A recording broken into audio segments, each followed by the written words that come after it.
유쾌한 남자들의 시시콜콜 토크쇼 김프로쇼 지금 시작하겠습니다. 저는 김프로입니다.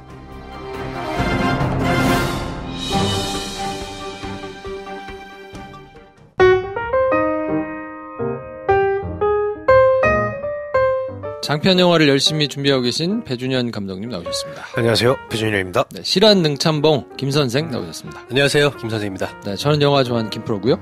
이번 주는 이제 홍대리 없어가지고 저희 셋이 쭉 계속 해드리고 있는데 네. 뭐 이것도 나름대로 분위기가 괜찮네요. 작년 가을에 이맘때 많이 했어요. 이렇게. 그런가요? 익숙해. 그래도 황대리 있었잖아요 그때. 한때 오프닝을 우리가 다 했던 때가 있었거든. 오프닝을. 네, 그러네. 네, 너무 많은 일이 있어가지고. 정말로. 별의별 일 다 했었네. 네. 어쨌든 빈자리는 느껴지지 않는다. 그런 얘기군요. 안 들어오는 거 아니야?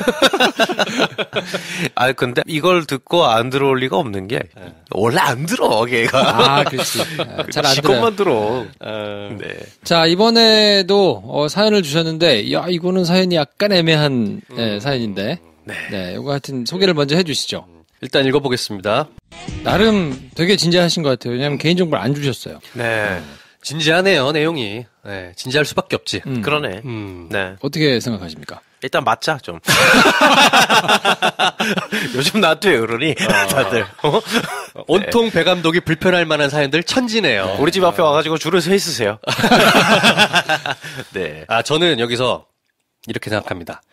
만약에 그 동생이 제가 이런 긴장감을 느낀다는 걸 알면 얼마나 나를 바보같이 생각할까. 이미 알고 있다고 생각합니다. 알고 있고 바보같이 생각 안 하죠. 네. 네. 그리고 그 여자 동생분도 마음속으로는 이러면 안 되지라고 하지만 사실 이 상황을 어느 정도는 즐기고 있다고 생각합니다. 네. 저도 그렇게 생각합니다. 네. 네. 네. 그리고 요 죄스러운 마음과 불편한 마음이 없으면 요런 긴장감이 이렇게 더 올라갈 것 같아요. 안 그래요? 맞습니다. 네. 그렇잖아. 내 마음속에 가치관에 반하는 일을 내가 하고 있다는 것 때문에 긴장감이 더 올라가는 것도 있어요. 그럼요. 그렇죠. 네. 네. 그리고 이 여자분이 없으면 모임이 아주 제가 좋아하는 공간이 될까요?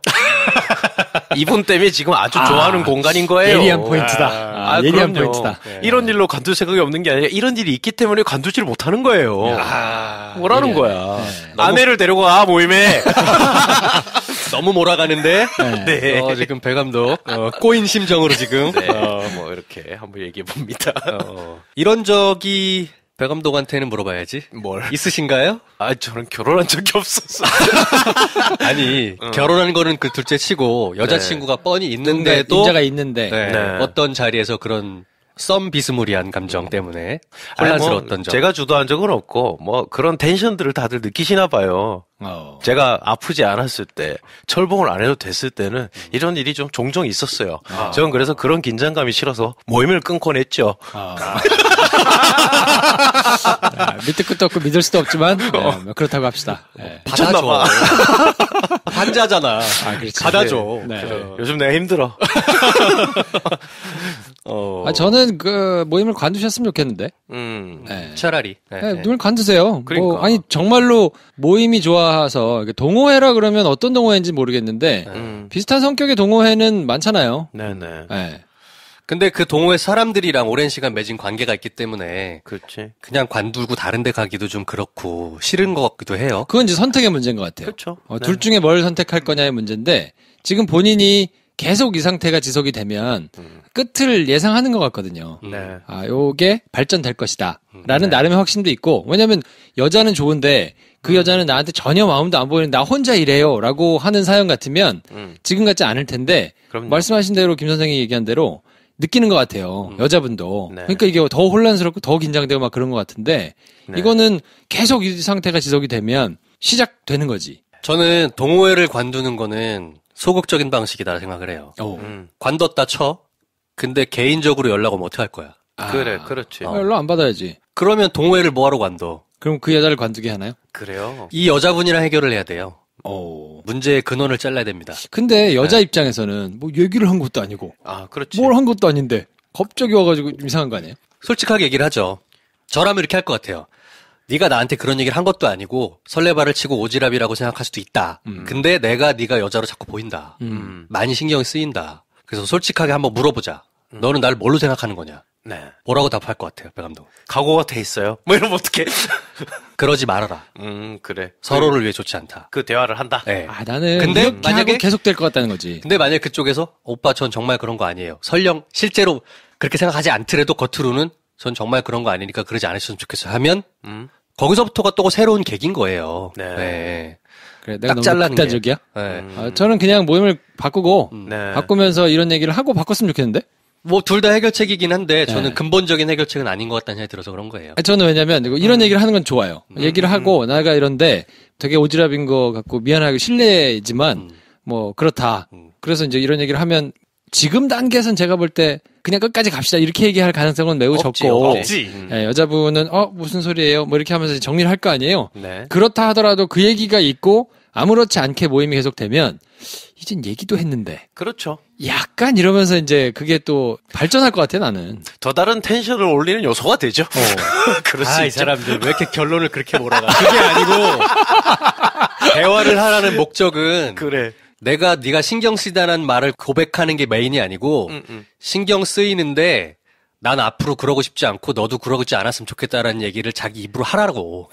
본인이 하는 건 중요한 것 같아요. 왜냐하면 나는 너를 여자로 더 이상 신경 쓰면 안 된다. 그리고 신경 쓰고 생각이 없기 때문에 우리 그만했으면 좋겠다라고 얘기를 해놓고 나서 모임에서 또 묘한 거는 그렇게 묘하게 가면 안 되지. 그래. 근데 내가 너 여자를 신경 쓰는데 너 나 어떻게 생각하는 거야? 라고만 했다면 신경 쓰이지, 앞으로도. 그렇죠. 그러니까 이제 저는 그게 이제 몸 따로 마음 따로 갈 수밖에 없는 것 같다라는 거지. 그럴 수 이분의 있죠. 상태가 네. 그걸 이렇게 말을 해가지고 하지 말아라 라고 하고 오케이 안 할게요라고 했어도 이 마음이 계속 잘하네 어떡하지? 막 이럴 것 같아요. 그럼요. 그러지 않은 분이라면 네. 이미 예전에 정리를 했을 것 같거든요. 그럼요. 어떤 방식으로든. 근데 네. 이제 그게 안 돼서 고민이시라면 그럴 기회를 없애는 게 맞는 게 아닌가 싶은 생각이 좀 드는 거죠. 뭐 선택을 하십시오. 김프로 말처럼 얼굴을 아예 안 보고. 그렇지. 교류 자체를 끊어버리면 더 깨끗한 거 아니냐. 저 같으면은 그렇다고 해서 개인적인 연락이 오면 너 안 받을 거냐? 네. 안 받아야지. 근데 안 받을 거면 뭐하러 관두냐 이거지 내 말은. 그러니까 이러면 너무 뻔한 헤게모니와 어떤 선택지예요. 이렇게 하면 안 돼 우리가 상담을. 그래? 뭐야? 맞다를 이렇게 하면 안 돼. 뭐가 있어? 자 선택을 해야 되는 거잖아요. 와이프와 이 여자를 놓고 선택을 해. 와이프를 딱 보고 와이프한테 그 얘기를 해. 내가 모임을 나가면 너무 힘들다. 그 여자 때문에. 너 나를 어떻게 생각하냐 하고 집에서 쫓겨나든가. 쫓겨나고 모임에 가서 그 여자랑 해피하게 있든가. 아니면 모든 걸 접고 아내에게 돌아간다. 이 두 가지 옵션도 있지 않겠어요? 나벨이라고 막말하는 그러니까 남의 막 얘기하는 경향이 있어요. 정말. 그렇죠. 그냥 재미를 위해 내가 희생한 거야. 뭐 이렇게 얘기할 수 있지. 모임을 나가는 방법도 있고, 그분에게 잘 얘기하는 방법도 있죠. 물론 맞는 말인데, 우리가 너무 이렇게 맞는 말만 하면, 우리가 틀릴 경우 이게 후폭풍이 너무 심하잖아. 차라리 얼터가 없느냐 얘기를 해가지고. 근데 이제 상담 안 보내게 해야지. 패널이 남자들이니까, 이제 요 정도의 사안도 여자분들은 이제 바람을 이미 핀 것이다. 라고 생각을 하시잖아요. 충분히 그렇지. 그럴 수 있죠. 벌써 네. 이렇게 흔들린 것 자체가 그럼요. 말이 안 되는 행동이다. 있을 수 없는 일이야. 라고 행동을 이제 하기 때문에 그걸 아니까 또 안 걸리려고 그러는 거겠지. 그렇지. 이거 만약에 걸리잖아? 진짜 그러니까 지금 이 상황만 하더라도 이미 이걸로 지금 굉장한 지금 문제의 소지가 될 수 있는 상태거든요. 그러니까 지금 정신 똑바로 차리셔야 됩니다. 네. 뭐 이제 선택은 본인의 몫인데 저희가 이제 비슷한 사연을 최희연 쌤하고 한 적이 있거든요. 둘 다 가질 수는 없다. 네. 둘 중에 하나만 선택을 해야 된다. 그런 얘기를 말씀드린 적이 있는데 네. 뭐 어쨌든 기왕 욕먹을 거면 뭐 이런 말도 한번 해보고 싶습니다. 그래요. 안 걸릴 자신 있으면 만나요. 근데 그게 안 돼. 안 걸릴 자신 있으면 한번 그래. 한번 양다리 타봐 한번. 그래. 야 이거는 정말 그러면 김 선생 개인 연락처로 물어볼 것 같은데 그러면 안 됩니다. 네. 욕먹을 각오 한번 해봤습니다. 네. 본인이 근데 이미 답지를 알고 있지 않나. 그러니까. 그냥 답답해서 보내신 것 같은데 어떻게 해야 되는지 뭐 이런 거는 본인이 대충 알고 계신 것 같으니까 저희가 더 얹을 말이 없네요. 뭐라고 할 말이 없네. 점점점. 네, 더 시간을 끌다 보면 빠따를 고를 수밖에 없게 되는 거야 지금. 그리고 이제 저희에 대한 댓글 올라오시거나 뭐 이런 것들이 참 애들 착하다 건실하다 뭐 이런 얘기들이 올라오고 있기 때문에 부담스러워 사실 얘기하기가. 이게 참 그러니까. 아무튼 좀 부담스럽긴 한데 알아서 하세요. 이미지 관리 차원에서 더 말씀 못 드리겠네. 만나보라고 하면 난 뭐야 그러면. 그나마 우리 중에서 얘기할 수 있는 사람이 김 선생 정도인데 하여튼 저에게 과도한 이 착한 프레임 부담스럽습니다. 그래. 네. 아니면 모임에서 자꾸 나한테 자꾸 긴장감을 준다는 이분 나한테 소개시켜줘. 네, 뭐 이런 옵션도 있네요. 네. 괜찮네요. 네, 그렇습니다. 자, 비타민 엔젤스 인증해 주신 분들이 계신데 저희 스티커 세트 만들었는데요. 네. 요거를 공개 방송 현장에 오신 분들은 봤는데 네네. 저희가 이제 캐리어에 붙이실 수 있는 코팅된 스티커 또 그냥 뭐 다른 데 붙일 수 있는 메탄 스티커를 두 종을 만들었어요. 12개가 들어 있는데 네. 저희가 이제 제가 그린 거를 서수 작가님이라고 계세요. 네. 일러스트 하시는 그 작가님이 색깔을 잘 예쁘게 얹으셔가지고 그거를 이제 스티커로 만들었는데 요 스티커를 보내드리겠습니다. 네. 비타민 엔젤스 인증해주신 쾌걸향단 고시랑 이재양 잡자 골든벤 루트 이분들은 jk@김프로쇼.com으로 주소 연락처 보내주시면 저희가 선물 보내드리겠습니다. 자, 그리고 4월 단관 4월 26일 저녁 8시 반 내사랑 여의도 CGV에서 있으니까 앱을 통해서 예매하실 수 있거든요. 85석밖에 안 되니까 빨리 신청하셔가지고 같이 영화 보면 좋겠고요. 저희는 2부에서 심용환 프린스 심 모시고 찾아뵙겠습니다.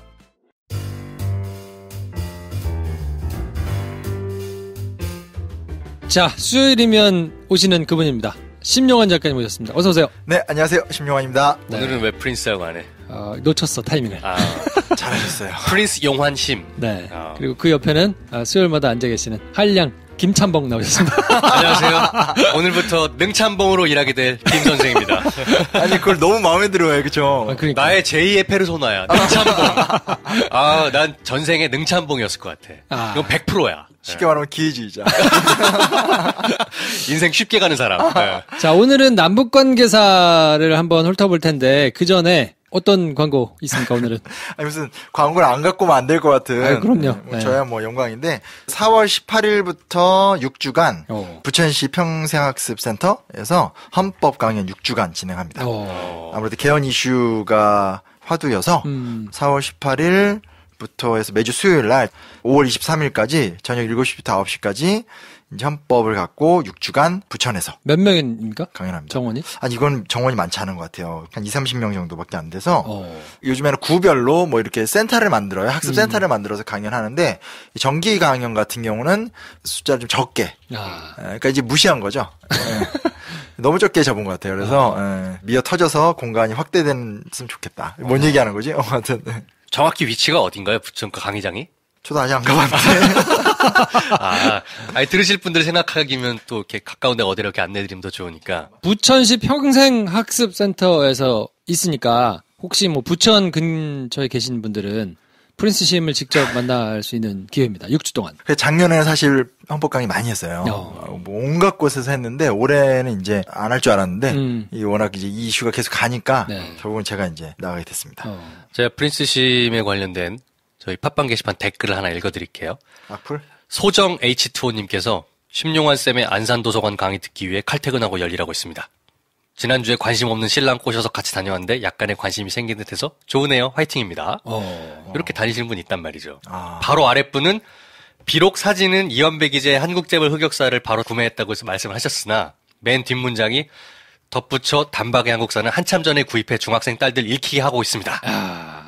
이런 거거든요. 어떻게 반응해야 되지? 더 말씀해 주셔라. 그렇죠. 네. 계속해서. 너무 감사합니다, 진짜. 네. 안산은 진짜 많이 왔어요. 120명?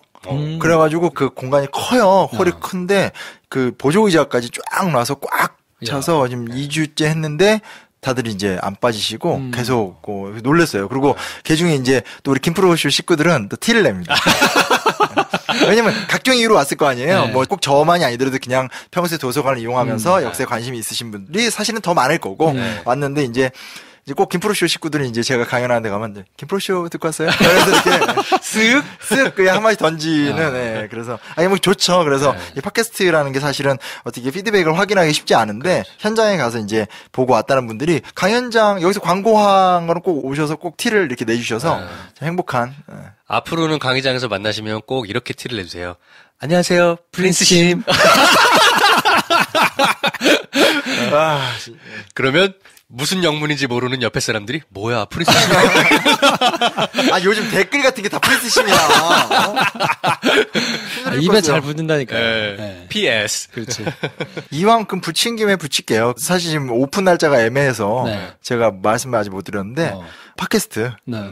지금 표정 막 굳습니다. 네. 제가 이렇게 김프로 쇼는 뭐 계속 할 거고요. 네. 저 인간들이 저를 버리지 않는 한 여기다가 투자한 공력이 내가 진짜 아니 막 이제 항상 책 쓰느라 정신이 없잖아요. 네. 근데 없는데 어느 순간에 책을 안 쓰고 딴짓을 하고 있어요. 제가 이제 그러니까 그 보면 이제 다 김프로 쇼 준비하는 대부분의 이런 김프로쇼 자료조사. 내 연구소 가서 다른 자료 지금 급한데 그거 잠깐 놔두고 내일 녹화하면서 막 자꾸 막 토요일 날 막 안 보이고 막 애들 아빠 찾고 막 여러분 이런 분입니다. 그렇죠. 프린스 심이에요. 네. 근데 책을 이제 사드려야 돼, 안 사드려야 돼? 마음에 들어. 냉참몽 최고야. 이러니까 옛날에 그 관리들이 이제 그렇지. 지방관 자리 하나씩 주는 거지. 집에 앉을 가지고. 수가 없어. 있으면 편해. 막. 지방관 하나 부탁드려요. 아무튼 그래서 제가 좀 별도로 그냥 이 김프로쇼 열심히 할 거고요. CBS의 변상욱 대기자님 유명하시잖아요. 분하고 저랑 이제 같이 제가 꼬셔서 위즈더 마우스에서 역사 팟캐스트 하나 새로 시작하는데 지금 이게 타이밍이 이거 어떻게 될지 몰라서 하는데 이제 본격화되면 제가 여기서 맨날 그 얘기할 것 같아요. 어우 좋아요.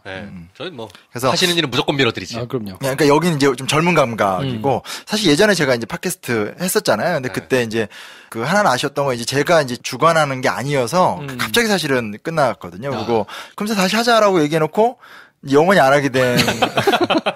사실 이제 뭐 그때 말은 안 했지만 좀 적잖이 좀 상처도 됐고 속도 상했고 까 그냥 이렇게 참아야지 우리 해서 그 좀 충격이 컸어요. 그래서 한참 잘 될 때 뭐 엄청난 다운로드를 하다가 그래서 어느 시점이 되면 그래도 이제 작더라도 내 거 하나는 좀 가져가야지. 왜냐면 이게 이유는 간단해요. 이 작가들의 생존, 독자 확보라는 게 큰 문제여서. 그러니까 이제 출판사들도 팟캐스트 많이 하잖아요. 그래서, 그래서 하나 있는 거고 또 하나는 그때 사실 제일 좋았던 기억은 이제 최강욱 변호사님을 만났던. 그래서 그러니까 역사 전문가는 아니지만 연륜에서 묻어나오는 경륜이 항상 이제.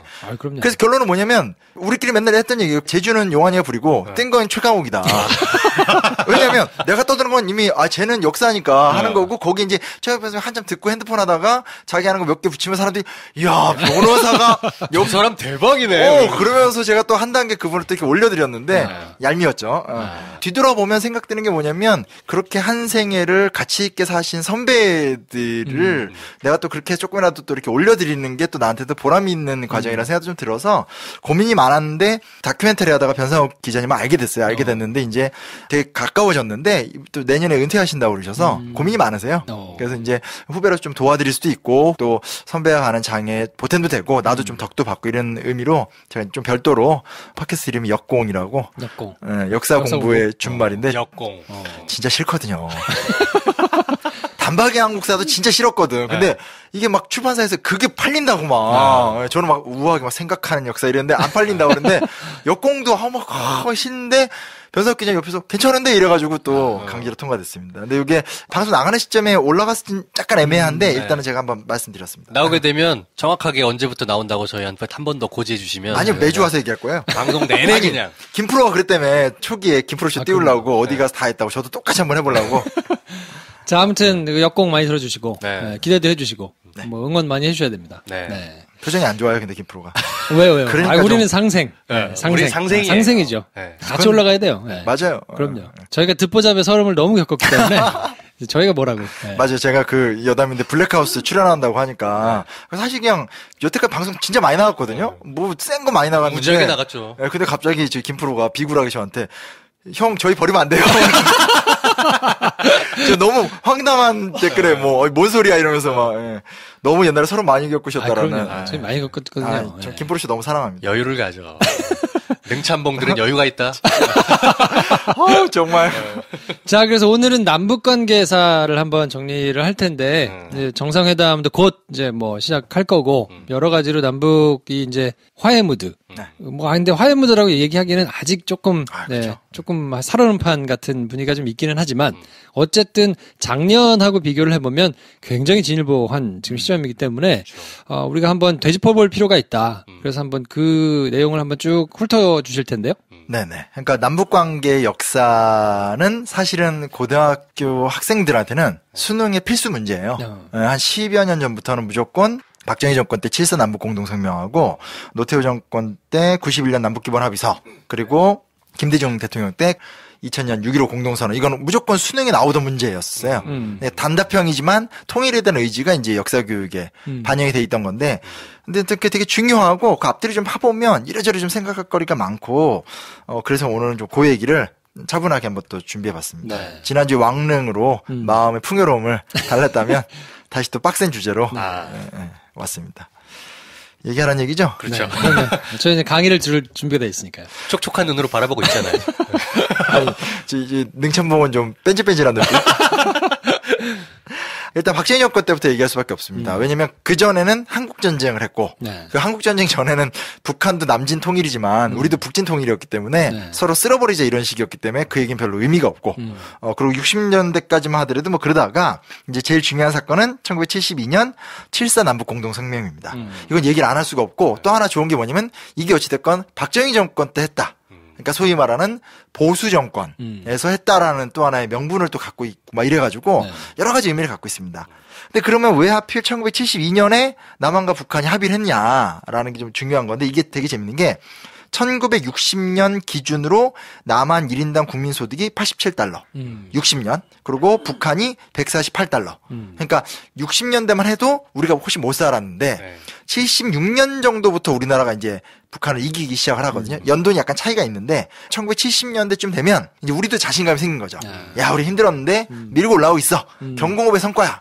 북한도 아직은 뭐 왜냐면 또 북한은 그때가 이제 중소 분쟁 속에서 중국과 소련이 되게 사이가 나쁠 때 북한의 지세가 아주 지형적으로 괜찮잖아요. 그걸 이용해서 이 둘이 싸우면서 중국한테도 먼저 받고 소련한테도 먼저 받고 하면서 굉장히 또 자신감 넘칠 때 그래서 두 나라가 좋아 하면서 했던 좀 그런 배경이 있어요. 그러니까 언제나 남북관계 논의는 약간 외부적인 모습이 있다는 것도 좀 생각을 해볼 수 있고요. 이때는 박정희 대통령이 직접 북한을 간 건 아니고 당시 이유락 중앙정보부장이 몰래 5차례 가서 이제 김일성과 직접 회담을 했고 그때 이제 내린 3가지 결론. 이건 무조건 시험에서 외웁니다. 자주, 평화, 민족 대단결.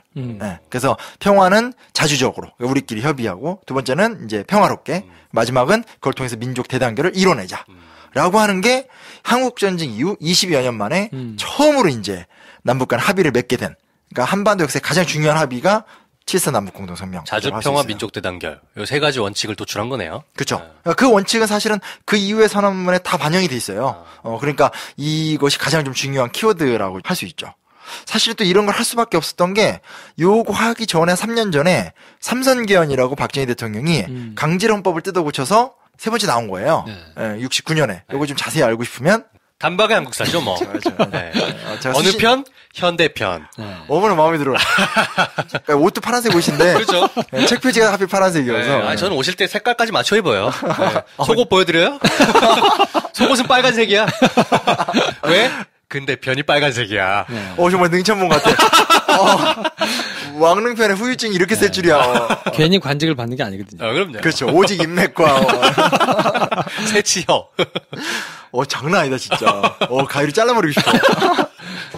최고입니다. 근데 여튼, 이게 뭐냐면, 69년에 박정희 후보가, 나 이것만 하고 끝낸다라고 선거 투표일 이틀 전에 2차례인가 얘기를 선언을 해버렸어요. 그러니까 나중에 안 되니까 유신으로 간 건데, 그 정도로 사실은 밀리고 있었던 거죠. 왜냐면, 김대중 후보라는, 당시 40대 기수론 해서 이제 김영삼의 지지를 받는 김대중이라는 새로운 존재 앞에서 이제 막 밀리는데, 그때 이제 김대중 대통령의 주장이 되게 중요한 게, 이게 사실은 제 생각은 어찌됐건 현재까지도 21세기까지도 결국은 우리나라의 문제를 풀어가는 데 있어서 우리나라의 골조를 박정희가 어찌됐건 만들었다라면 장단을 그러면 그 문제점을 풀어가는 방향은 결국은 김대중적 상상력에서 저는 한 발도 안 벗어나는 것 같아요. 왜냐면 이때 했던 얘기가 뭐냐면 4대국 보장론.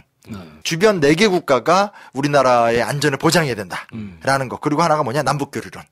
두 가지인 거예요. 그러니까 이때 이미 김대중 후보가 박정희라는 조국 근대화의 기술을 무너뜨리기 위한 방편으로서의 공약이 반공주의를 넘어서 교류로 그리고 남북관계도 대결이 아닌 협력으로라는 걸 처음 얘기하면서 60년대 때 선풍을 일으켰기 때문에 간신히 이긴 상태니까 이때 주로 도시에 살던 사람들이 다 김대중을 찍었거든요. 그러니까 민심이 이제 좀 다른 걸 원하는구나 라는 걸 느끼던 상황이니까 이제 안 할 수가 없는 그런 것들이 있는 거죠. 시점이 왔군요. 시점이 온 거죠. 그러니까 결국 이제 민도가 쌓이다 보면 그 민도 속에서 결국 압력을 받으니까 아무리 보수 반공 정권이더라도 이제 통일 정책을 추진할 수밖에 없게 되는 거죠.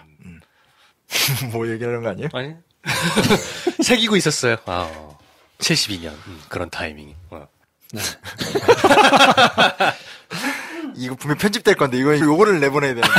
진짜. 요 사이는 잘라주시고요. 나빴어. 자, 그럼 72년도 7.4 남북혁명, 다시. 내가 할게요. 재밌는 게 뭐냐면, 이건 쉽게 잘 안 돼요. 그러니까 의미는 갖고 있는데, 이게 1972년이잖아요. 7.4 남북 공동성명이잖아요. 그러니까 7월 4일 날이잖아요. 3개월 후에 유신체제가 통과가 돼요. 남한은. 북한은 또 어떻게 되냐? 김일성 주석체제, 사회주의 헌법체제. 그러니까 1972년 그 해에 남한과 북한이 어떤 여러 국제 상황과 내부적 상황 속에서 한번 대화해봐 해서 좋은 어떤 원론적 원칙을 잡아놓고 원래 목적은 둘 다 극단적 독재 국가를 만들고 싶은 거예요. 내가 더 오래 해야 돼. 이런 거. 그죠. 그래서 재밌는 게 뭐냐. 1972년 12월 27일 날. 이날이 이제 유신체제로 박정희가 대통령, 4공화국의 대통령이 되는 해고, 그때 김일성이 주석이 돼요. 같은 날이에요. 이야. 그리고 거의 두 사람은 같은 인생을 살았다고 봐도 되겠네요. 그렇죠. 성공으로 따지면 이제 김일성이 더 성공한 거죠. 천수를 누렸으니까. 근데 여튼 이런 식으로 어떤 정략적인 선택인데 정략이든 뭐든 합의를 봐뒀기 때문에 언제나 국제조약이라는 건 이런 의미를 갖고 있는데 국가 간의 합의를 봐뒀기 때문에 이 7.4 남북 공동성명은 뭘 얘기하더라도 꼭 나올 수밖에 없는 핵심적인 주장이라고 할 수밖에 없죠. 근데 또 하나 재밌는 거 이때 이제 그 정세현 장관이잖아요. 네. 그 부분에 이제 책에 나온 내용을 보니까 1970년대 때는 남북대화는 다 중앙정부부가 관리했대요.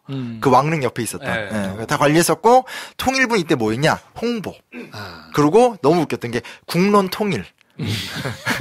그러니까 정부가 A로 가이드하면 통일부가 A가 맞아요. 이런 역할밖에 안 했대요. 그러니까 제일 처음에 통일부의 역할이라는 게 작았던 거죠. 한계가 있었군요. 한계가 있었던 거죠. 그런 게 이제 박정희 시대 때의 얘기라고 할 수 있습니다. 7.4 남북 공동성명은 계속해서 남북대화의 원칙처럼 지금도 계속 나오는 거를 들어요. 그러면 방송에서도 그렇고 그쵸. 모든 기조가 거기서부터더라고요. 그렇죠. 슬쩍슬쩍 지나갈 때마다 꼭 나오게 되는 거고.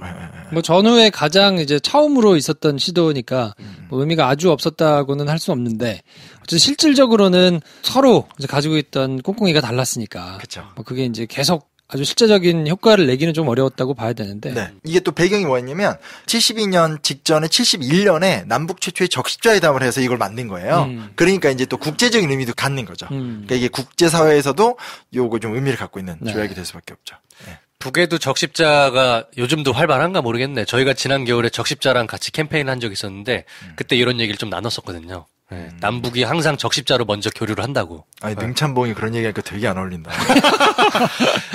가끔 이런 지적인 면도 있어줘야 돼요. 아, 그래요. 그럼요. 네. 지방 관리를 맡기려면 한없이 가볍게만 하면 안 돼요. 네. 자, 그래서 박정희 시대의 7.4 댓글 안 하고 지나가야 돼요. 거의 막 입을 틀어막는 말이에요. 박정희 시대의 7.4 남북 공동성명. 그러면 그 다음 정권 때는 어떻게 이어집니까? 예, 사실은 중간에 붕 뜹니다. 물론 이제 전두환 대통령 때 좀 시도를 했던 적도 있었고, 전두환 대통령 때 가장 유명한 사례는 이제 단회성이었지만 남북 이산가족 상봉. 그때 아마 두 분 기억하실 텐데, 수해 우리나라 되게 심하게 입어가지고 풍납동 같은 데 완전 물 잠기고 했었을 때 북한에서 호기를 떨면서 이제 남한한테 수재 의원을 보내왔었죠. 현물로. 근데 그때 우리가 그걸 안 받을 줄 알았던 거예요. 왜냐면 이제 우리도 자존감이 있었는데 통일부에서 받아보자. 이제 전략상 그러니까 낼려 받았어요. 근데 받았는데 깠는데 이제 제품이 너무 후진 거예요. 그래서 사실 그게 공개가 되면서 남한 쪽 사람들이 더 이제 북한에 대해서 아이 쟤네 우리도 이제는 확실히 못 사는구나. 자신감이 생겼군요. 자신감이 생기던 계기였는데 그 계기가 돼서 어찌됐건 그때 처음으로 남북 이산가족 상봉은 그때 단회적으로 한번 있었죠. 예. 그리고 그때가 이제 전후로 아마 그 기억하실 거예요. 누가 이 사람을 모르시나요 하면서 KBS 이상가족 찾기 생방송. 예. 남한 내에서 그게 엄청난 그게 원래 4시간 방송으로 시작한 거예요. 그랬다면서요. 근데 그게 이제 며칠 돼서 이제 뭐 세계 기네스북 기록에 가고 2달인가 생방송. 엄청나게 했었죠. 막 몸에다 뭐 이렇게 그쵸. 한 갖고 저희 집이 이제 이상가족이어서 그래요? 저희 집 이제 북한에서 내려온 집안이어서 근데 이제 저희 집안 중에 소수만 내려와서 소수들끼리 다 알고 지내서 이제 그걸 그냥 이렇게 눈물 어리게 봤지 우리가 뭐 찾고 그러진 않았어요. 왜냐면 다 북한에 있으니까. 그 대신에 이제 명절 때 되면 할아버지가 항상 임진각에 혼자 가셔서 혹은 저 데리고 가셔서 혼자 이제 말씀이 많지 않으시던 분이에요. 그래서 그냥 저쪽 이렇게 휴전선 넘어 바라보면서 쓸쓸하게 바라보다 오셨던 거. 그 정도가 이제 기억이 있는 거죠. 고향이 어디 쪽이셨나요, 할아버지? 황해도 황해도 평산. 네. 평산. 이런 건 또 몰랐네요. 그러게요. 네. 그러니까 뭐 역사를 가리킬 모든 준비가 다 되어 있는 거죠. 슬슬 분단의 여기도 이제 슬슬 여기도 자기 깔때기 길로 이제 모르셨죠? 전 원래 자존감이 되게 높습니다. 언제든 한번 냉면 한번 드시러 가야겠네요. 왜요? 엄청 좋아하실 거 아니에요? 냉면 좋아요. 평양냉면. 네. 아니 그거 뭔 상관이에요? 아니 그거 오바지. 뭐 할아버지가 그랬다고 내가 내 몸에 뭐 평양냉면에 막 물줄기 흐르고 있고 막 이러나? 아니 왜냐면 저 친구들 중에도 그 할아버님 때들의 그 내려오신 분들은 어렸을 때부터 그렇게 손자들한테 냉면을 가리키세요. 그래가지고 냉면을 되게 좋아해요, 걔네들 다. 저는 걔네들한테 냉면을 전도받았거든요. 전도받았. 네. 처음에 평양냉면 이게 무슨 맛이야? 이러면서. 그치. 처음에 맛없는데 먹을수록 맛있지. 환장해요, 지금은. 네. 맞아요. 근데 저는 솔직히 유천칡냉면 좋아해서. 연절자! 그게 너무 맛있어. 그리고 저 진주에 가니까 또 진주냉면. 진주냉면. 그것도 맛있더라. 그래서, 죄송합니다. 이제 그 코스프레 그만해야 되겠습니다. 자, 그래서, 전두환 정권을 그렇게 건너뛰고, 노태우 정권 때 의미 있는. 그게 중요하죠. 왜냐면, 1989년이 그 유명한 베를린 장벽 붕괴입니다. 그러니까 냉전의 구조가 붕괴가 되는 상황인데 이게 앞뒤가 너무 잘 맞는 게 뭐냐면 냉전이 붕괴가 된다는 건 쉽게 말하면 세계가 두 개로 나눠져 있고 남한은 자유세계의 국가들과 동맹국가고 북한은 저쪽 빨간세계의 국가들과 동맹관계인데 빨간세계에 있는 국가들이 다 망하는 거예요. 그러니까 북한이 느꼈을 위기감을 한번 생각해 보세요. 무시무시한 힘인 거고 그때 소련이 붕괴가 돼버렸잖아요. 그런 상황이 되니까 북한은 어떻게 해서라도 체제를 살려야 된다라는 위기감 속에 빠져 있는 거고 우리는 3조 호황이라고 80년대 때 그렇게 경제 성장을 하고 플러스 88 올림픽 대박 친 다음에 냉전이 붕괴가 되니까 이제 물론 그때 살았던 입장에서 찌지고 뽑고 여러 가지가 있었겠지만 그래도 작고 가난한 나라가 아니라 그때부터 이제 우리가 한강이죠. 우리나라가 그래도 이렇게 됐다. 이런 자신감이 있었으니까 노태우 정권이 굉장히 공세적으로 나서요. 전체적으로 국운이 상승하고 있다 이런 기운을 느꼈겠죠. 그렇죠. 그래서 이거는 그냥 평화 공세라고 봐도 무방해요. 그러니까 되게 도전적으로 남북 관계에 대해서도 막 이렇게 좀 정의하면서 너네 개방해라. 개방하면 살려주겠다. 거의 이런 식으로 나와요. 그러니까 이제 위기에 몰린 북한과 자신감으로 상승한 남한 간의 어떤 결의. 이게 소위 말하는 노태우 정권의 최고 치적이라고 하는 북방 외교라는 게 이루어집니다. 1991년이 핵심인데 91년에 일단 남북한 유엔 공동 가입. 그러니까 드디어 남한과 북한이 동시에 유엔에 가입을 하면서 국제사회에 북한을 끌어당긴 거죠. 이게 아무것도 아닌 거지만 지금도 보면 북한이 핵 개발하거나 미사일 쏘면 북한의 유엔 대사가 나와서 변명하고 이러는 것들이 예전에 그게 안 됐던 건데 지금은 가입을 해놓으니까 북한이 국제사회 앞에서 얘기할 수밖에 없고 또 총회 의결 같은 게 항상 인권 문제나 이런 것들도 지적당하게 되는 게 국제사회에 나왔기 때문에 가능한 얘기인 거고요. 그 전에는 남한도 유엔 가입이 정식으로 안 됐었잖아요. 왜냐면 북한이 안 받아지니까 이 상임이사국이 소련이랑 중국이 있기 때문에 걔네들이 거부해서 한국도 북한 유엔 가입이 어려웠다고 들었거든요. 근데 이제 기본적으로는 어찌됐건 남한 쪽은 소련의 비토 속에서 유엔이 인정한 유일한 국가로는 이제 존재를 했었죠. 근데 두 개 다 들어버리니까 이제 둘 다 활동을 많이 할 수 있게 된 거죠. 그러고 나서 91년에 남북기본합의서.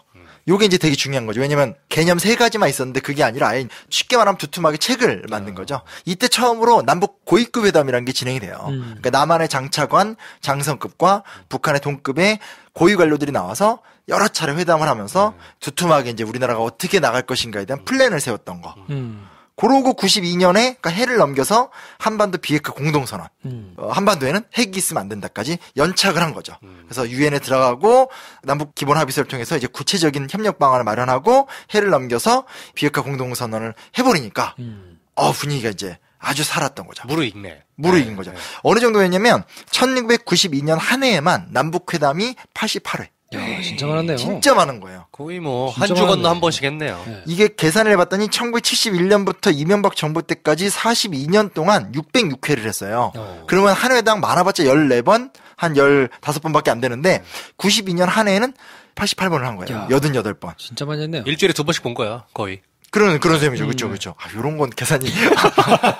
아니, 진짜, 지금 또 청취자들이 못 들으시겠지만 모자 뒤로 이렇게 탁 쓰고, 더 능참봉 같거든요, 지금. 개구쟁이 능참봉, 막 이런. 수염을 매만지고 있어요. 술에 쩔어서, 뭐 이런 거에 여전하신가요? 근데 뭐냐면, 이게 가능했던 배경이 되게 재밌는 게 하나 있어요. 뭐가 있냐? 92년에 팀 스피리트 훈련을 중단했어요. 그 해만. 그러니까 말 그대로 한미연합 공동훈련을 그 해 안 한 거예요. 네, 그러니까 합의를 본 거죠. 그러니까 지금도 이런 게 있잖아요. 평창 올림픽인데 북한에서 이제 우리나라에서 이렇게 한미연합 훈련하면 막 경기하고 우리끼리 하는 건데 왜 그러냐 하면서 이게 굉장히 언제나 이슈가 되는데 사실은 이 90년대 초반에 한미연합 훈련을 중지했었던 거는 남한의 대북 공세 평화 공세 속에서 남북한의 관계를 개선하기 위한 전략 속에서 미국과 합의하에 중단을 했던 거기 때문에 이게 무슨 굴욕적이고 이런 게 아니라는 거죠. 그래서 이런 것도 알아두시면 갑자기 이제 왜 우리가 북한 때문에 한미연합훈련을 중단해야 돼? 이거는 전혀 이제 엉뚱한 생각인 거예요. 예, 원래 우리가 우리의 문제를 해결하기 위해서 왜냐면 이번 해에 한미연합훈련 한 번 안 한다고 해서 한미동맹이 깨지는 건 아니잖아요.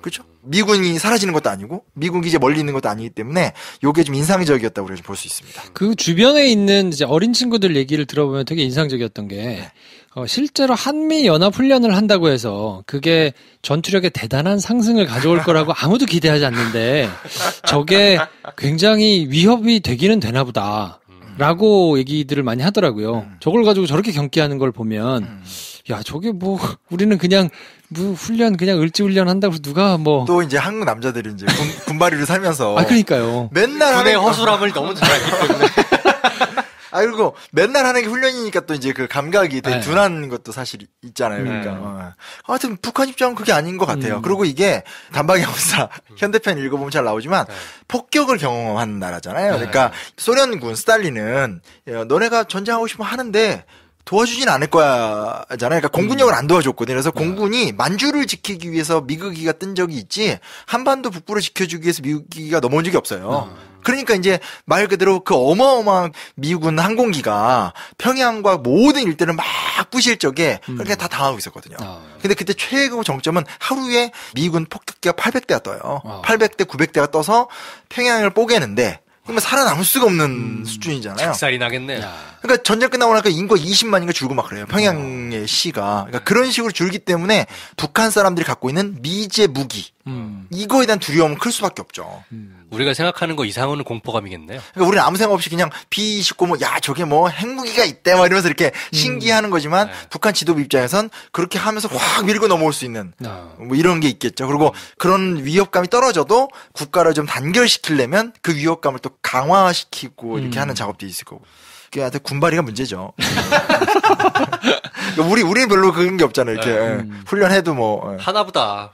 자, 그래서 노태우 정권 때 진일보를 이뤘다고 하기는 좀 그렇지만 횟수로만 보거나 빈도로만 봐도 굉장히 전에 비해 가지고는 실질적으로 조금 진전이 좀 있었다고 봐야 되는데. 그렇죠. 그리고 진일보를 한 게 유엔에 가입을 시켰다라는 것과 9.5에서 합의서를 만들었다는 거, 그리고 비핵화 공동선언을 했다는 건 어찌됐건 북한이 우리는 핵개발 안 하겠다라고 하는 합의를 이끌어낸 거잖아요. 그러니까 물론 요 비핵화를 두고 옛날에 그 무궁화꽃이 피었습니다 같은 소설 뜨면서 이희소 박사가 다 만들어 놓은 건데 그걸 이제 전두환이가 미국에 넘겼다, 그래서 이거만 아니었으면 우리가 핵을 가졌다, 이런 입장도 있으나 사실은 동아시아 전체의 나라들이 핵을 안 갖는다라는 건 좋은 거잖아요. 이제 그런 기준으로 보면 이게 의미가 있는 거거든요.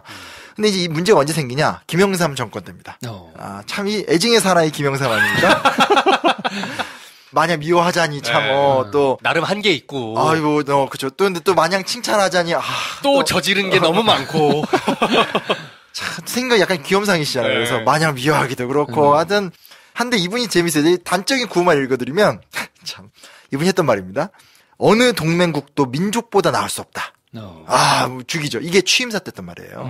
그러니까 취임을 하면서 40년 만에 문민 정부를 열면서 어느 동맹국도 민족보다 나을 수 없다. 이 얘기 무슨 얘기냐면 북한과의 어떤 그런 관계를 획기적으로 개선하겠다 했는데 그로부터 1년 후 김영삼 대통령이 무슨 말은 이건 이제 뒤로 넘어온 얘기인데 북한은 거칠게 다뤄야 한다. 이걸 누구한테 한 말이냐? 미국 국무부한테 한 말입니다. 미국 국무부한테. 대박이죠. 이 양반 정말. 그래도 컨셉은 항상 유지하시니까. 확실한 사람이긴 해. 하여튼 저도 이거 보면서 너무 어처구니 없어서 어떻게 이런 얘기를 두 개를 다 할 수 있나. 근데 문제가 뭐냐. 김영삼 정권 때가 1차 남북한 핵위기. 이게 이제 문제가 되는 거죠. 김영삼 정권도 열을 받는 이유가 있어요. 3월 11일 날 한한상 통일부 장관이 비전향 장기수 안모 씨의 소환을 북한에 통보를 해요. 그러니까 이제 나중에 이제 김대중 정부 때 오히려 이런 거 했던 게 큰 문제가 됐으나 실제로 제일 처음 했던 건 이때예요. 그리고 대북 지원액 같은 거 따지면 김대중 정부보다 김영삼 정부가 훨씬 높아요. 그러니까 딴에는 말 그대로 어느 동맹국도 민족보다 나올 수 없다라는 명분 속에서 난 다른 정치를 펼치겠다면서 딱 손을 내민 거예요. 근데 그 다음날 북한이 NPT를 탈퇴해요. 핵 확산 조약을 탈퇴를 하게 된 거죠. 그러니까 완전 이거는 쌩 이렇게 바람이 불 수밖에 없는 상황이 되고 그러니까 이제 그동안 개혁의 열기 속에서 잠잠하고 있던 보수 세력이 막 공격을 하면서 도대체 어느 동맹국도 민족보다 나올 수 없다란 말 누가 시켰냐 했는데 그게 당시 이제 통일부 장관이던 한한상 부총리가 준 아이디어였거든요. 그래서 결국은 10개월 만에 통일부 장관이었던 한한상 부총리가 장관에 잘려요. 그러니까 이제 남북 관계를 개선할 수 있는 주요 리더십이 제거가 된 거죠. 근데 이제 문제는 뭐냐면 NPT를 탈퇴를 했잖아요, 북한이. 그러니까 핵 확산 금지 조약에 탈퇴를 하고 나니까 미국이 당황하는 거예요. 그래서 미국이 이걸 어떡하지? 이렇게 대놓고 막 탈퇴하고 이런 나라가 없었거든요. 이게 또 굉장히 그 북한의 특징이잖아요. 그렇죠? 그렇죠. 막가파. 감히 할 수 없는 짓을 뭐 하고 제가 뭐 이거 어디 가면 한 얘기지만 그때 아베가 평창올림픽 비하하는 발언 하니까 북한 논평 보셨어요? 봤어. 저 4개 섬나라 저거 핵폭탄 4개로 날려버릴 뭐 이런 뭐 비열한 쪽발이 나라를 우리의 핵으로 선멸시켜버리자 뭐 이런 식으로 나와버린 거. 아니 오바마 대통령을 원숭이에 비유한 나라거든요. 정말 진짜 저 충격적인. 그러니까 이제 미국이 당황한 거예요. 그래서 미국이 왜냐면 이런 선례가 없었으니까 그래서 북미 대화에 나선 거예요. 미국이. 그러니까 이제 김영삼 정부 열받는 게 뭐냐면 가뜩이나 지금 북한한테 싸대기 맞은 입장인데 미국이 북미 직접 대화를 하게 되면 뭐가 되냐면 이제 낙동강 오리알이 되는 거죠. 협상력이 없어져 버리니까. 코리아 패싱이 되는 거죠. 그죠. 네. 코리아 숟가락 등령은 진짜. 저는 뭐. 네. 그래서 그때부터 오히려 김영삼 정부가 초기의 구호와 다르게 계속 이제 대북 제재 형태의 발언들로 나오고 북미 대화를 막는 형태로 나가는 거예요. 그러니까 이제 악순환인 거죠. 북한도 이거 뭐야? 맨 처음 했던 말이 있는데 악순환에 나가죠. 그런 상태에서 미 국무부한테 김영삼 대통령이 했던 말이 이제 북한은 거칠게 다뤄야 된다. 그 이제 그런 상태에서 이제 2달 후에 무슨 일이 벌어지냐면 미국 정권이 바뀐 거예요. 클린턴 정권인가 아마 바뀌었을 텐데 미 정부에서 동아시아 태평양 차관보를 취임을 시키는데 그게 취임하고 임명하는데 한 6개월 걸린대요. 근데 그때 또 북한이 무슨 짓을 하냐? 노동 1호를 쏴버린 거예요. 그러니까 이때부터 이 노동 1호를 쏘는 그 순간부터 미국인들한테는 핵과 미사일은 같이 세트가 되는 거죠. 북한은 핵과 장거리 미사일을 통해서 우리를 위협한다. 라는 어떤 그런 아젠다가 만들어지게 된 거죠. 그러니까 이제 답답한 거죠. 그래서 또다시 미국이 이것도 처음 겪는 일이거든요. 그러니까 무슨 임명도 안 됐는데. 쟤네 왜 저래 진짜. 아니 그게 우리가 되게 오해하고 있는 게 뭐냐면 옛날에 부시 대통령이 정말 큰 오해했던 게 악의 축이라는 얘기를 했는데 이 북한은 국가거든요. 그러니까 이슬람은 그냥 테러 단체잖아요. 그러니까 단체와 국가의 차이는 너무 큰 거고 북한은 이렇게 짜잘한 거 안 하거든요. 그리고 이제 저쪽에 이제 테러를 하는 거고 이쪽 미사일을 쏘고 핵을 만드는 거니까 이게 너무 레벨 차이가 큰 거죠. 그래서 이제 미국이 또 북한을 접촉을 하니까 또 남한이 열받잖아요. 그러니까 또 남한이 자기를 이제 차지하려고 막 자리를 차지하기 위해서 이렇게 또 막 방해를 하니까 이제 여기서 아까 말씀하신 코리아 패싱 사태, 통미봉남. 그러니까 미국이 이제는 남한을 무시하고 이제 직접 북한과 대화하는 단계로 가버린 거예요. 그러니까 문제가 생긴 거죠. 그리고 이제 1년 후인 1994년에 이건 아마 아실 겁니다. 저희가 학창 시절 때. 그렇지. 그 유명한 클린턴 대통령 때 폭격, 핵지대 일대를 쓸어버리겠다. 그게 왜 나왔냐? 그 전으로 클린턴 대통령이 보스니아 내전 때 보스니아 그 세르비아 지역에다가 이게 한번 공군 폭격해서 아주 재미봤던 적이 있었거든요. 그러니까 이 경험이 있으니까 초기에 단호하게 잡는다라고 하면서 민주당 정권이었던 클린턴이 북폭론을 제기했거든요. 그러니까 상황이 심각해지는 거죠. 그때 뭐 하셨나요? 그때 뭐 고등학교 3학년 고등학생이었죠. 2학년이었나 우리가? 4년? 1학년. 1학년. 그렇죠. 저도 뭐 고딩 때. 그때 무슨 막 사재기 열풍 뭐 이런 거 좀 뭐 라면 사고 막. 그렇죠. 안 샀어요. 다 죽을 텐데 뭐. 그때 여름에 김일성 주석 돌아가시고. 약간 발언이 뭐 주석 돌아가시고 이 약간 이상한. 제가 또 북한에서 능참봉을 할 수도 있거든요. 굉장히 더웠던 맞아요. 여름이었어요. 그런 것까지 기억해요? 굉장히 진짜 더웠어요. 94년에. 이상 기후로 굉장히 더웠었어요. 제 기억나요. 덥고 월드컵 뺐고 김일성 죽었고 네. 3개. 맞아. 월드컵 때 7월달에. 진짜 짜증났어. 너무 더웠어. 우리나라 2무 1패인가. 네. 아니 그렇게 골대 앞에서 못 넣어가지고. 황선홍. 나 이제 그 얘기하려다 참고 있었는데 엄청 욕했죠. 학교에서 보면서 막 볼리비아 전하고 막. 그쵸. 갑자기 얘기 이상하네. 근데 그때, 그 시절입니다. 맞아요. 그때로 돌아오고 싶다. 너무 좋아. 늙어가지고. 서글프다. 그때, 당시 김대중 아시아 태평양 평화재단 이사장. 이제 그 김영삼한테 진 다음에 정기 은퇴를 선언해서 영국에 1년간 유학을 갔다가 돌아와서. 돌아와서 이제 그때 자서전 얇은 거 하나 쓰시고 했던데, 이때 뭘 하냐면, 이때 아직 북폭론 제기되기 직전인데, 똑같아요. 남북 관계는 협상으로 풀어야 된다 하면서 이게 그 미국에서 연 세미나인데 거기 카터 대통령이 와 있었어요. 카터 대통령한테 당신 같은 사람이 가야 된다라고 제안한 거예요. 근데 또 카터 대통령이 또 되게 재밌는 게 재임 기간 중에 또 엉망이거든요, 이분이. 그렇죠. 4년밖에 못 하신. 욕 개판 먹고 떨어졌는데 그 뒤부터는 활동이 막 헤비타트 하고 전 세계 평화를 이끄는 대통령 괜히 했어. 이러는. 근데 실제로 카터 대통령이 잘한 업적도 있지만 전체적으로 봤었을 때 그 당시 상황상 굉장히 공화당적인 정책 을 많이 취해서 되게 많은 문제를 일으켰다고 하는데 이분이 그걸 그 자리에서 받아들였어요. 그래서 이제 제안을 했고 사실 클린턴 대통령 입장에서 굉장히 불쾌했다고 하더라고요. 왜냐면 내가 이 문제를 푸는 대통령인데 원로가 나선다. 라는 게 되게 민망한데 결국 이제 이걸 또 북한에서 이제 받아들이게 되죠. 그래서 결국은 카터가 비행기 타고 김일성을 만나죠. 만난 자리에서 김일성이 했던 얘기 뭐냐? 우리는 핵 개발 의지가 없다. 그게 아니라 전력 생산과 에너지가 부족하니까 원자력 발전소 같은 걸 만들고 싶어 하는 것뿐이다. 하니까 이제 그럼 원자력 발전소를 만들어 줄 테니까 깔끔하게 처리하자. 이런 식으로 해서 그게 이제 속칭 제네바 합의의 단초가 돼서 전쟁 직전까지 갔다. 근데 이것도 이제 김영삼 대통령 자서전을 보면 전쟁이 일어난다고 하니까 내가 막았다. 자기가 막았다고 하잖아요. 전화해서 내가 클린턴 대통령한테 직접 고언했다. 헤이 빌! 스탑! 뭐 연기력이 무르익었는데? 능참봉은 여러 가지를 할 줄 알아야 돼요. 그러니까 여전히 우리 김프로는 또 이제 관객으로 또 신나게. 전 관람하고 있습니다. 근데 김영삼 대통령이 실제로 그걸 막았는지 안 막았는지는 잘 모르겠어요. 본인이 막았다고 항상 주장하는데. 근데 이제 그게 없다고 이제 통념처럼 이제 다른 측에서는 이제 아니다라고 하는 얘기들도 많아요. 그래서 김종대 정의당 의원은 여러 곳에서 한던 적이 없다고 얘기는 하는데 글쎄 이게 약간 애매해서 조금 저도 모르겠어요. 그 부분에 대해서. 근데 여튼 결국은 제네바 합의를 했는데 이때 재밌는 게 뭐냐면 이게 완전 코리안 패싱 상황에서 정리가 된 거잖아요. 그래서 이때 뭘 세우냐 아마 기억하실 거예요. 캐도라는 걸 세웁니다. 한반도 에너지 개발 기구 해서 캐도를 건설했는데 합의는 미국이 봤거든요. 이거 되게 재밌어요. 합의는 미국이 봤어. 근데 이제 북한에다가 경수로를 지어줘야 되잖아요. 비용의 70%를 한국이 내라.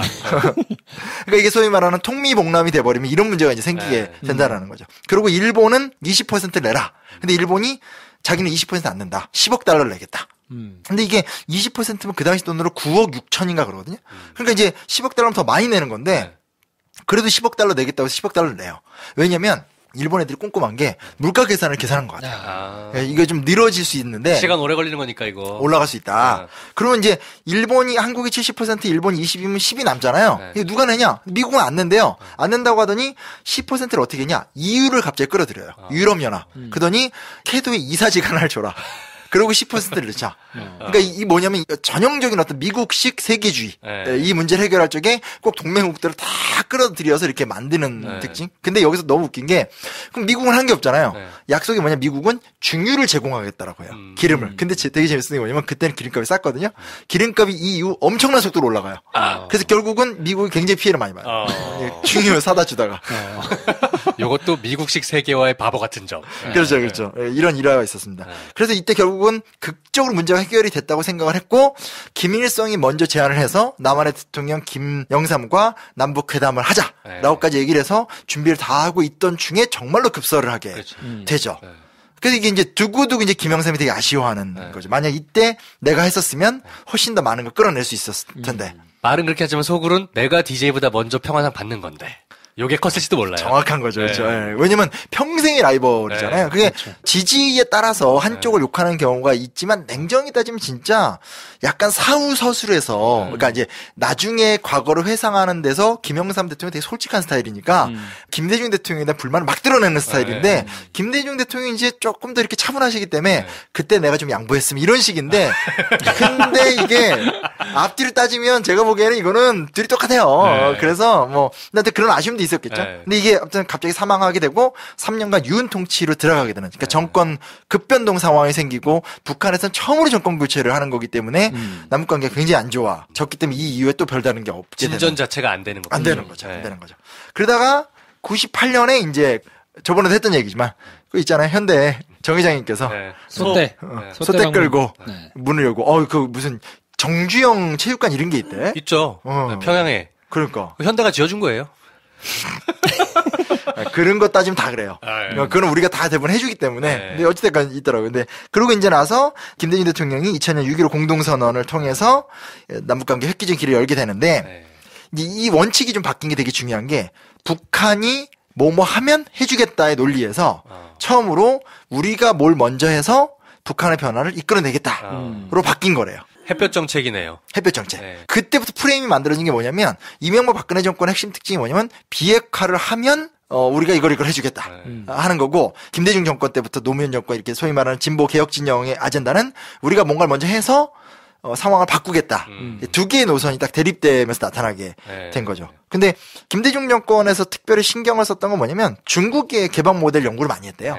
그래서 중국에서 개방을 할 적에 맨 처음에 도시를 열더니 도시들 간에 관련된 지역 전체를 열고 나중에 그 도시들이 속한 성을 열더라. 점이 선이 되고 면이 되더라. 그러니까 일단 점부터 뚫고 점을 만들어지면 그 다음에 선을 만들고 선을 만들면 면을 만들자. 그래서 시작된 게 개성공단. 그래서 기억하실지 모르겠지만 노무현 대통령 막판에 갔었을 때 약속했던 게 해주공단이거든요. 맞아요. 그러니까 개성에서 해주로. 선을 끊겠다는 생각이었던 거죠. 그렇죠. 그리고 그건 금세 될 수 있는 주제였고 플러스가 뭐냐면 장기적으로 황해도 경제 특별 지구를 만들자는 거였거든요. 그게 이제 소위 말하는 면을 만들게 되는 거고 경의선은 그 자체가 선인데 경의선, 동해선 이번에 이제 김정은이 제안 아마 했었죠. 평양선 만들자. 이게 이제 선을 뚫어서 만드는 공간 개념 같은 것들이 사실 이때 다 처음 연구가 되면서 나왔던 얘기를 하더라고요. 이 98년도에 소떼를 몰고 갔었던 것도 생각해보면 97년도에 김대중 대통령이 당선이 됐잖아요. 그렇죠. 그 변화가 엄청나게 큰 거겠네요. 맞아요. 그리고 베를린 선언을 하고 이러면서 갔다 온 거였기 때문에 본인이 이제 언제나 준비된 대통령이라고 표방을 했었는데 이게 이제 정말 하루아침에 된 건 아니에요. 제가 뭐 갑자기 무슨 특정 이분이 뭐 돌아가셨으니까 이제 뭐 찬양 이런 것도 아닌데 어찌됐건 김대중 대통령이 준비된 대통령이라는 말에 대해서 저는 좀 뒤늦게 되게 동의를 하는 게 많은 게 뭐냐면 박정희 대통령 같은 경우가 대결 구도 속에서의 성장 담론으로 한국에 굉장히 모순적이든 어찌됐건 이렇게 구조를 만들었다면 김대중 대통령의 딱 문제의식은 박정희 대통령이 만든 건설물의 모순을 어떻게 해결할 것인가 혹은 그 이전에 있는 분단 구조를 어떻게 해결할 것인가에 딱 목적이 맞춰져 있고 표현은 바뀌지만 사실은 지금까지 노무현 정권도 그렇고 지금 문재인 정권도 그렇고 사실은 그것들을 계속 이어가는 방향이거든요. 그러니까 그런 부분에서는 어쨌든 김대중 대통령의 존재라는 거, 정치인 김대중의 가치라는 것을 저는 좀 뒤늦게 저는 이제 받아들일 수가 없었어요. 왜냐면 저한테는 옛날에는 이부 오도민 집안이잖아요. 그러니까 반공주의 집안이고 저희 작은아버지 두 분 다 경찰이셨거든요. 그랬던 집안이었기 때문에 저한테는 김대중 대통령은 그냥 빨갱이네 빨갱이. 아니 빨갱이 정도면 생각을 한다는 거고 그냥 화석 검은색 이걸 찍는다는 생각을 못 해봤어요. 한 번도. 그래서 이제 자조적으로 반성하는 얘기지만 저 97년 때 이회창 찍었었거든요. 근데 뒤늦게 생각해 보면 야 내가 참 대학교 2학년 때 이제 처음 조금 생각을 펼쳐나갈 때 내가 도저히 그때는 김대중이라는 존재를 찍을 수가 없었던. 그래서 막 새벽 4시까지 개표방송 보면서 아버지랑 나랑 같이 절망하고. 그러다 이제 5년 후에 이제 정반대가 되고 뭐 이러면서 이제 아버지와 저는 이제 만날 수 없는 평행선이 되거든요.